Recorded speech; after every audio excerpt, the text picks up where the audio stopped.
large planets. So let me just recap that for you. Some of these may be brown dwarfs, and we cannot see them coming because they're not emitting light in the sense of how we think of our sun doing such. Further, they can sustain life.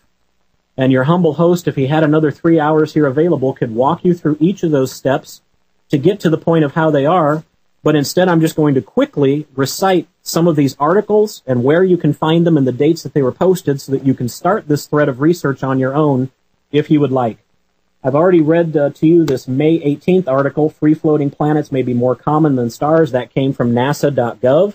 The next article I would refer you to comes from space.com. It is dated also, coincidentally, I think not, there's no such thing as coincidence, May 18th, 2011.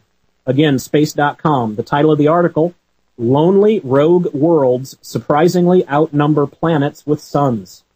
That's kind of a continuation of the thread that I shared with you there. But how about our next article, dated the 10th of May, 2011, from space.com? The title of the article is, How Rogue Alien Planets Could Host Extraterrestrial Life.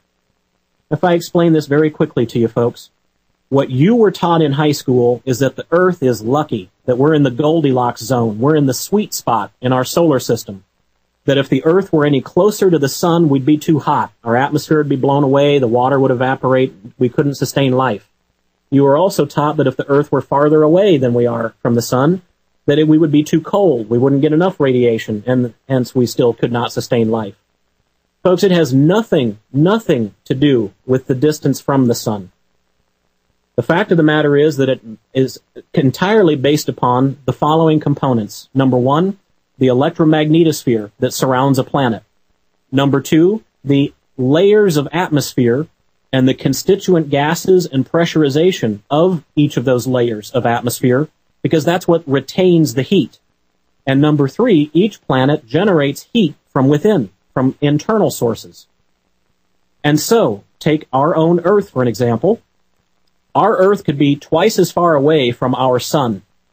And if our electromagnetosphere were a bit weaker, so that more of the sun's radiation could come in, and if our layers of atmosphere were altered somewhat, the constituent gases and the way that they're pressurized, that in itself could give us enough radiation from the sun to sustain life exactly as we know it right now. Let alone add to the fact that if the Earth's internal heat generation were stronger, that also could enter into the equation of those variables, the electromagnetosphere, the atmosphere, and the planet itself. Likewise, we could be twice as close to the sun as what we currently are. If our electromagnetosphere were proportionately stronger, if our layers of atmosphere were proportionately altered, we once again could know and enjoy life exactly as we know it now if we were twice as close to the sun as what the Earth presently is. These are the reasons why, I'm trying to summarize very quickly from that article, why it is that they say how rogue alien planets could host extraterrestrial life. I continue with another article. This is from Astrobiology magazine. Author is Henry Bortman. It's dated March 18th of 2010. How Saturn's moon Titan could sustain life due to the fact that complex hydrocarbons form the basis of what we call life. In addition, from space.com, article dated 19th of April 2011, some alien planets may be like Saturn's moon Titan, meaning that they're able to sustain life. Folks, I've got several more of these that I could go through. We're going to have to return to the subject on a future program, but let me pause just by trying to encapsulate for you the full extent of my findings with these documents. In the last 10 weeks, NASA has made more disclosure along the lines of the correct functioning, the right functioning of the mechanics of our solar system, of planets, of their atmospheres, of their electromagnetospheres. In the last 10 weeks, they've made more disclosure toward the right functioning of these things than had been made in the preceding 100 years. Further, and perhaps more significantly, in the field of astrobiology, meaning biology outside of Earth as we know it, again, more disclosures and more changes to the preceding or existing paradigms have been made in the last 10 weeks than had been made in the preceding 100 years. They are hustling this agenda along. They are in a full court press mode, and whenever that happens, whenever one of our agencies, a military outreach and intelligence agency, whenever they begin to disclose things in a hurry, it's because something big is coming. And they know that they need to try to absolve themselves of as much of the responsibility of their foreknowledge as possible. Now, ladies and gentlemen, at this time, I'm going to turn my attention toward introducing the guest that we'll have for the conclusion of the program. His name is Ali Adams.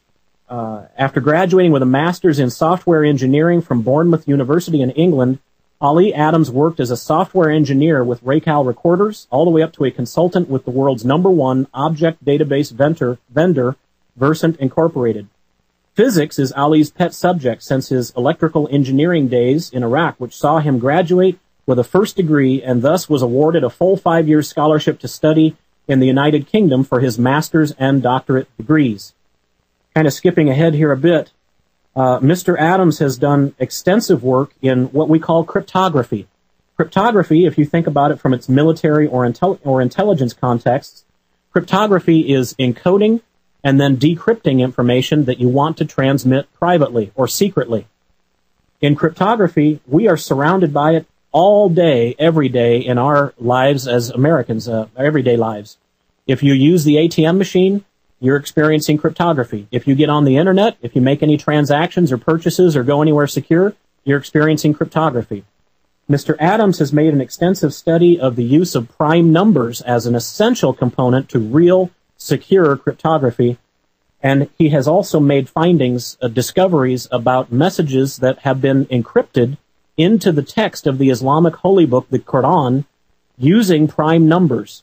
And it's the significance of his findings that I want us to talk about today.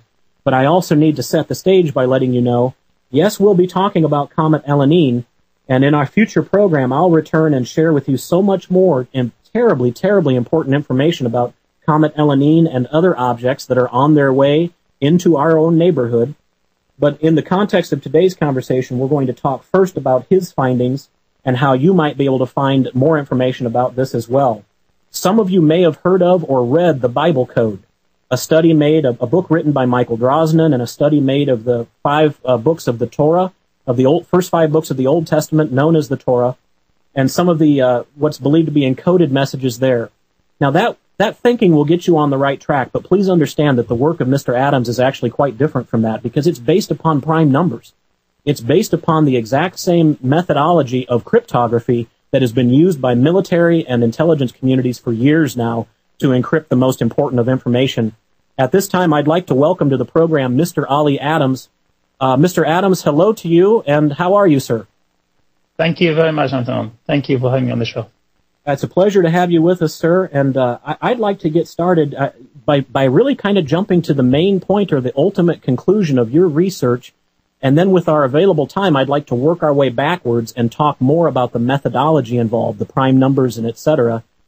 Mr. Adams, would you begin by telling us what is the big conclusion? What's the big message that folks need to be so aware of about the results of your work? Certainly, Anton. And when you know what's coming our way, then you will understand why NASA is in a hurry to disclose as much as possible of related information. Basically, what I found using prime numbers from the Quran, that 31 events going to hit Earth throughout 2012. And each event would last exactly 4 days. And each event will have its own latitude. And the latitudes are somewhere starting from 13 north to 77 north or 13 south to 77 south. Okay, interesting. Mm-hmm. And so 31 separate events. Each event is a window of 4 days in length. And each event, each 4-day window, which I believe starts in January of 2012, I think the first window that you've identified it runs from January 7th. Okay? Yes, exactly. Yes, and so each of these events also encoded in what you found are a latitude, a band of latitude along the Earth that would be affected during the course of that particular event. Is that right? That's correct. And if I may just explain a little bit, yes. The whole information actually contained within a single chapter called the Merciful. So you would expect these events to be merciful in nature, hopefully. Okay. But whatever the outcome, it will be a spiritual awakening for the whole